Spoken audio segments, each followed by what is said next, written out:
Cela donc, bonjour à toutes et à tous. Encore une fois, très heureux de pouvoir vous entretenir, de nous entretenir ensemble autour de la parole de Dieu.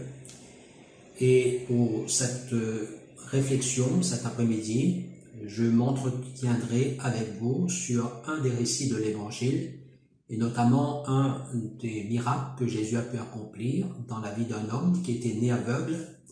Et pour tous ceux et celles qui sont habitués à la lecture de la parole de Dieu, vous avez certainement reconnu quel est donc le texte sur lequel nous allons nous y pencher cet après-midi. Ce texte se trouve dans l'Évangile de Jean, au chapitre 9, du verset 1 à 36. Je me permettrai de vous dire que je ne vais pas faire toute la lecture de ce chapitre, mais j'aimerais simplement vous lire quelques versets qui introduira cette réflexion. Je me permets de faire cette lecture maintenant. Il est dit ceci: Jésus vit en passant, verset 1er du chapitre 9 de l'Évangile de Jean, un homme aveugle de naissance. Ses disciples lui firent cette question: Rabbi, qui a péché, cet homme ou ses parents, pour qu'il soit né aveugle? Jésus répondit: Ce n'est pas que lui ou ses parents aient péché, mais c'est afin que les œuvres de Dieu soient manifestées en lui. Il ajoutera ceci: Il faut que je fasse, tandis qu'il est jour, les œuvres de celui qui m'a envoyé. La nuit vient où personne ne peut travailler. Pendant que je suis dans le monde, je suis la lumière du monde.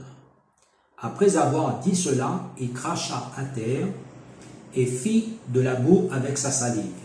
Puis il appliqua cette boue sur les yeux de l'aveugle et lui dit: Va et lave-toi au réservoir de Siloé, nom qui signifie envoyé. Il y alla, se lava et s'en retourna, voyant clair. Voilà ces versets qui donc simplifient l'ensemble de ce récit en un simple fait, c'est que Jésus a ouvert les yeux de l'aveugle né. Il était complètement guéri. Dans les premiers versets, il est clair que l'intention de Jésus est claire, elle est précisée au travers de cette déclaration qu'il a pu faire, mais c'est afin que les œuvres de Dieu soient manifestées en lui, dira Jésus. C'est afin que les œuvres de Dieu soient manifestées en lui. Ici, nous avons clairement et d'une manière volontaire, le Seigneur a marqué l'intention qui était le sien à l'égard de cet homme. Je peux vous dire d'une manière précise et claire que l'intention de Jésus à l'égard de cet homme peut être les mêmes intentions à l'égard de quiconque.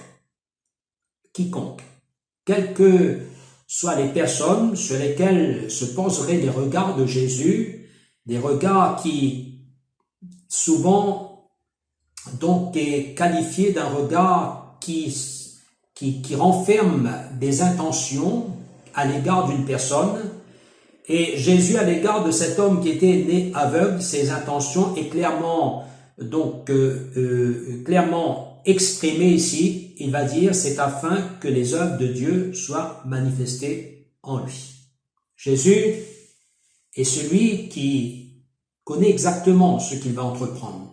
Il sait ce qu'il va faire. Et de nombreux récits de l'Évangile nous montrent que Jésus, avant même d'entreprendre quoi que ce soit, dans les moindres faits et gestes qu'il avait mis en place, qu'il avait fait, montre qu'il savait ce qu'il allait faire. Et ici, comme ailleurs, on peut dire que Jésus savait ce qu'il allait faire. Il savait de quelle manière il allait agir, quels étaient ce qu'il allait dire, ce qu'il allait faire. Et au travers des œuvres que Dieu veut accomplir dans la vie de cet homme, je dirais ceci à la lumière de la parole de Dieu et en rapport au texte que nous avons lu, que l'œuvre de Dieu va se caractériser par la foi. L'œuvre de Dieu dans la vie d'un homme, c'est dans ce fait que Dieu va susciter la foi dans le cœur de l'homme. L'homme d'une manière générale et particulièrement vis-à-vis de cet homme qui était né aveugle, sur lequel Jésus a posé son regard, et vers qui le Seigneur s'est adressé. Et au travers de la parole de Jésus à l'égard de cet homme, il est clair que Jésus a voulu et veut susciter la foi dans le cœur de l'homme. Il va dire, va te laver au réservoir de Siloé. C'est lui. La Bible nous dit que c'est lui, c'est Dieu qui suscite la foi et qui l'amène à son plein accomplissement. Qui l'amène à son plein accomplissement. La Bible dit encore que la foi vient de ce qu'on entend et ce qu'on entend vient de la parole de Christ. Alors, comprenons-nous d'une manière claire que l'œuvre de Dieu avant tout, c'est une œuvre qui suscitera la foi dans le cœur de toutes les personnes et toutes les personnes à qui Jésus s'adressera. L'œuvre de Dieu, c'est aussi une œuvre en vue de la guérison. Et quand je parle de guérison ici, il est question d'une guérison divine. J'étais aveugle, dira cet homme, maintenant je vois. Donc, il est clair que celui-ci exprime donc un miracle qu'il a expérimenté. Il était aveugle, il a été guéri miraculeusement. L'œuvre de Dieu, c'est une œuvre en vue de la guérison. Il est noté ici que ce que Jésus accomplit ici, c'est le pourquoi de sa venue sur la terre des hommes. Notamment, donc, lorsqu'il fait ici allusion à la guérison divine, mais le prophète Ésaïe, donc longtemps avant, avait déclaré ces paroles dans Ésaïe 35, verset 5. Dieu disait lui-même au travers du prophète, « Je viendrai moi-même ». Et il ajoutera ceci, « Alors s'ouvriront les yeux des aveugles ». Alors, il est clair que les œuvres de Dieu et les œuvres que Dieu voulait manifester dans la vie de cet homme au travers de son Fils Jésus, c'est une œuvre qui a été prédite d'avance. C'est une œuvre qui a été annoncée d'avance. Mais il fallait que Jésus puisse venir sur la terre des hommes pour réaliser, pour accomplir cette parole du prophète Ésaïe, notamment concernant l'homme qui était né aveugle. Alors l'œuvre de Dieu, c'est une œuvre en vue de la guérison. Ici, il est question de l'aveugle, mais je pourrais m'empêcher de vous préciser que la guérison et la guérison divine est pour tous les malades. Et l'évangile qui est parsemé des exemples de personnes qui ont été guéries miraculeusement nous rappelle que notre Dieu, c'est un Dieu de délivrance et c'est un Dieu de guérison, et notamment la guérison divine. L'œuvre de Dieu, c'est l'œuvre du salut. Jean chapitre 9, verset 35 à 38, après que cet homme eut été guéri par Jésus, il a été confronté à toutes sortes de questions à qui il a dû donc répondre, et notamment de la part de ces hommes qui étaient des hommes extrêmement religieux, des pharisiens, qui ne cessaient de lui questionner concernant la guérison dont il était l'objet. Et voilà ce que cet homme va répondre. Donc, il va répondre à ces personnes qui l'ont interrogé, mais quelque temps plus tard, il nous est dit, à cause de la déclaration qu'il a pu faire à ces gens, on l'a expulsé de la synagogue des Juifs. Et Jésus l'a rencontré ensuite. Et le verset 35 à 38, je lis le texte, il est dit ceci, Jésus apprit qu'il l'avait chassé, et l'ayant rencontré, lui dit, crois-tu au Fils de Dieu? Sa réponse fit la suivante, il répondit, et qui est-il, Seigneur, afin que je croie en lui? La réponse de Jésus à cette interrogation est la suivante, tu l'as vu, lui dit Jésus, et celui qui te parle, c'est lui. Et il dit, je crois, Seigneur, et se prosterna devant lui. Alors l'œuvre de Dieu, c'est une œuvre en vue du salut. Si la guérison a certainement la place dans la vie d'un homme, il faut dire que concernant le salut, c'est une œuvre qui doit accomplir dans la vie de tous les hommes. Tous les hommes ont droit à l'expérience du salut, c'est-à-dire du pardon de leurs péchés en acceptant Jésus comme leur Seigneur et Sauveur. La parole de Dieu dit ceci donc l'apôtre Paul, dans l'une de ses lettres, et notamment dans le livre de l'Épître de Paul aux Romains, au chapitre 10, verset 9, va déclarer ceci: « Si tu confesses de ta bouche le Seigneur Jésus, et si tu crois dans ton cœur que Dieu l'a ressuscité des morts, tu seras sauvé. » Je me permets de reciter à nouveau cette référence de Romains 10, 9. « Si tu confesses de ta bouche le Seigneur Jésus, et si tu crois dans ton cœur que Dieu l'a ressuscité des morts, tu seras sauvé. » Alors l'œuvre de Dieu, c'est une œuvre en vue du salut. Il est important que nous puissions penser au salut de notre âme. Ce salut qui va procurer à notre âme une espérance, mais une espérance vivante, une espérance vivante, une espérance qui nous mettra d'espérer dans l'avènement à venir, dans la gloire de Dieu. Et l'épître de Paul aux Colossiens, chapitre 1er, verset 27, dit « Christ en nous, l'espérance de la gloire ». Nous souhaitons que tous les hommes qui représentés sur la terre des hommes puissent avoir en eux l'espérance de la gloire, avant que le temps s'arrête, avant que sur l'histoire de ce monde s'inscrit le mot fin. Il est important de pouvoir, donc, à l'écoute de l'Évangile, de pouvoir répondre favorablement à la décision que nous devons prendre concernant le salut de notre âme. En tout cas, cet homme, lui, l'aveugle qui était guéri, a aussi fait l'expérience du salut, puisqu'il va dire « je le crois ». L'œuvre de Dieu qui entreprend en nous, c'est une œuvre aussi que Dieu veut entreprendre dans la vie de toute personne qui a expérimenté quelque chose de particulier avec lui, pour que cette œuvre se fasse en nous comme une œuvre d'évangélisation, ou plutôt une œuvre d'évangéliste.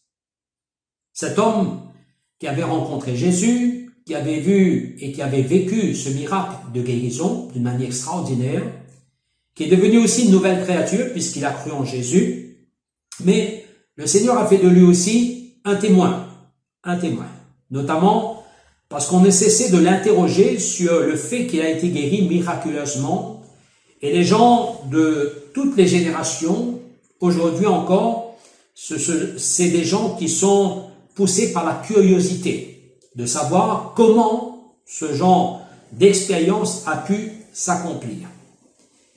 Le chapitre 9, verset 21, lorsque les pharisiens vont venir au-devant des parents, qui étaient les parents de ce jeune homme, va lui poser la question, va leur demander raison de la guérison de leur enfant. Ces derniers vont répondre à ces pharisiens, et je lis le texte au chapitre 9, verset 21. « Interrogez-le lui-même, il a de l'âge, il parlera de ce qui le concerne. » disaient ses parents à ces pharisiens qui les questionnaient. Alors considérons ensemble l'œuvre de Dieu qui est aussi une œuvre que Dieu veut entreprendre en nous pour faire de nous des témoins, des évangélistes, ou plutôt faire une œuvre d'évangélisation. Je me permets de citer quelques références qui rentrent dans cette explication de l'œuvre de l'évangéliste ou de l'évangélisation qu'a pu être cet homme. Et dans l'évangile de Jean, donc au chapitre 9, cet homme va répondre à les nombreuses questions que lui ont posées ces pharisiens. Et je lis donc d'une manière claire, d'une manière précise, selon les références que j'ai sous les yeux, de la réponse qu'a pu être la réponse de cet aveugle né de naissance qui a été guéri par Jésus. Il va dire ceci: il répondit au chapitre 9, verset 25, « S'il est un pécheur, je ne sais. Je sais une chose, c'est que j'étais aveugle et que maintenant je vois. » Jean 9, 25. Il est clair que cette réponse qu'a pu apporter cet homme à l'égard de ces pharisiens démontrait toute la profondeur, la sincérité et l'assurance qui était le sien concernant l'expérience qu'il avait vécue. Je sais une chose, c'est que j'étais aveugle et que maintenant je vois. Cet homme va répondre aussi aux questionnements, aux questions que lui a adressées ces pharisiens. Il va dire ceci au verset 30 du même chapitre. Il va dire ceci: « Il est étonnant que vous ne sachiez d'où il est. Et cependant, il m'a ouvert les yeux. » C'est Jésus qui a opéré ces miracles à l'égard de cet homme. Parce que jamais homme n'a pu ouvrir les yeux d'un aveugle né de naissance, disait-il plus tard. Mais Jésus a ouvert les yeux de cet homme qui était né aveugle. Quel témoignage, n'est-ce pas? Quelle déclaration percutante de l'expérience qu'a vécu cet homme. Il va répondre aussi, nous savons que Dieu n'exorce point les pécheurs. Mais si quelqu'un l'honore et fait sa volonté, c'est celui-là qui l'exorce. Chapitre 9, verset 31. Verset 32 à 33, il va dire ceci, jamais on a entendu dire que quelqu'un ait ouvert les yeux d'un aveugle né. Si cet homme ne venait pas de Dieu, il ne pourrait rien faire. Il est évident que les œuvres de Dieu ne peuvent accomplir que par Dieu seul. Et c'est pourquoi dans un autre passage de l'Évangile, un homme qui était aussi compté parmi ces hommes religieux, un pharisien du nom de Nicodème, va venir vers Jésus de nuit et il va le déclarer ceci. Nous savons que tu es un docteur venu de Dieu parce que personne ne peut entreprendre les miracles que tu accomplis si ce n'est que par Dieu. Voilà. Donc, il est évident ici qu'il n'y a que Dieu seul qui peut accomplir de tels miracles et notamment il a accompli aussi par celui qu'il a envoyé, c'est-à-dire Jésus, son Fils. Il répondit au chapitre 9, verset 11, « L'homme qu'on appelle Jésus a fait. » Quelle déclaration! L'homme qu'on appelle Jésus a fait. Et toutes les expériences que pourraient vivre les hommes sur la terre des hommes, je pense qu'on saurait de celui qui va joindre cet homme dans cette déclaration qu'il a pu faire. L'homme qu'on appelle Jésus a fait. Et il va dire, c'est lui, Jésus. Il a fait de la boue à oint mes yeux et m'a dit, va au réservoir de Siloé et lave-toi. Je suis allé, je me suis lavé et j'ai recouvré la vue. Donc ici, il y a l'œuvre de Jésus qui s'est opérée au travers de cet homme pour faire de lui un témoin, un évangéliste, ou plutôt l'œuvre de l'évangélisation. Rappelons-nous que Jésus, en regardant cet homme, à l'origine même de ce texte, à l'origine de cette rencontre qu'il a eue avec cet homme qui était né aveugle, rappelons-nous que Jésus, premièrement, il a regardé l'aveugle. Et le texte nous dit clairement au chapitre 1er de l'évangile de Jean, chapitre 9, il est dit, Jésus vit en passant, un homme aveugle de naissance. Ses disciples lui firent cette question, Rabbi, qui a péché, cet homme ou ses parents, pour qu'il soit né aveugle? Jésus répondit, ce n'est pas que lui ou ses parents aient péché, mais c'est afin que les œuvres de Dieu soient manifestées en lui. Jésus vit en passant.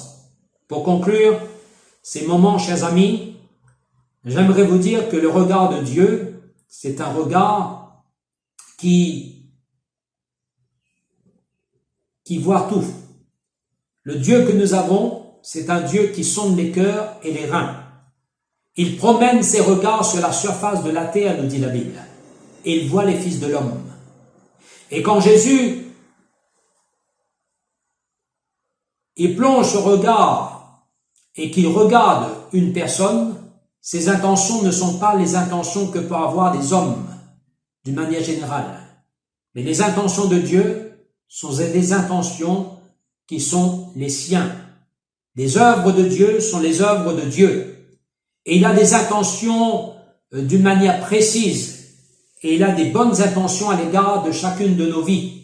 Et c'est pourquoi, lorsque le regard de Jésus se pose sur nous, Dieu prévoit d'accomplir en nous les œuvres qu'il a préparées pour nous, à condition que nous lui faisons confiance, à condition que nous croyons dans ce qu'il nous déclare, à condition que nous croyons que Jésus est capable et qu'il a le pouvoir de réaliser en nous ce que lui seul peut accomplir dans notre vie, ce que peut-être nous désirons dans notre vie, ce que Dieu seul peut accomplir. Et permettez-moi de vous dire, avant que nous ayons un temps de prière, que Dieu veut accomplir en nous ses œuvres. Et nous avons vu notamment les œuvres de Dieu dans la vie de cet homme, et c'est aussi les œuvres que Dieu veut entreprendre dans notre vie. Crois-tu cela, mon ami? Est-ce que tu veux le croire? Alors, nous aimerions avoir un temps de prière avant de conclure et rendre l'antenne. Donc, pour conclure cette réflexion, ce message, et qui que vous soyez, là où vous soyez, si vous avez été à l'écoute de ces simples réflexions, je vous invite avec moi de vous joindre pour que nous ayons un temps de prière. Nous allons nous adresser à ce Jésus, nous allons nous adresser à notre Père et nous allons le prier au nom de Jésus, son Fils, pour qu'il nous accorde sa grâce et qu'il accomplisse en nous ses œuvres. Voulez-vous le faire avec moi pendant quelques minutes, s'il vous plaît? Qui que vous soyez, où là vous soyez, donc inclinez-vous et priez avec moi de tout votre cœur. Seigneur Jésus, nous croyons dans ta parole et nous croyons que tu es celui qui veut accomplir dans la vie de tous les hommes que nous représentons, la vie des hommes sur lesquels tu as posé ton regard, et tu as certainement, comme tu as pu avoir pour cet homme, des œuvres admirables, des œuvres extraordinaires que tu accomplis dans la vie de cet homme, que tu veux accomplir dans la vie de tout homme qui veut te faire confiance. Et à l'instant précis, je te prie pour que tu puisses accomplir en eux ton œuvre. Tu peux accomplir en eux tes œuvres. Seigneur Jésus, nous te demandons de le faire parce que nous connaissons que c'est la volonté du Père que tu es venu accomplir sur la terre des hommes. Et je te prie maintenant de faire selon le désir et selon l'attente de chacune des cœurs qui a placé en toi leur espérance. Seigneur, que tu puisses les bénir maintenant même en réponse à leurs prières et à leurs attentes, Père, dans le nom de Jésus. Et je te prie que tu fasses d'eux des témoins de Jésus, de ceux qui diront et qui raconteront les bienfaits de Dieu. Père, dans le nom de Jésus, nous te le demandons. Merci Seigneur. Amen. Voilà, chers amis, nous arrivons au terme de ces réflexions. Que Dieu vous bénisse et vous nous donnons rendez-vous prochainement sur cette page Facebook pour un autre entretien autour d'une autre expérience et d'un autre miracle de l'Évangile. Que Dieu vous bénisse et à bientôt.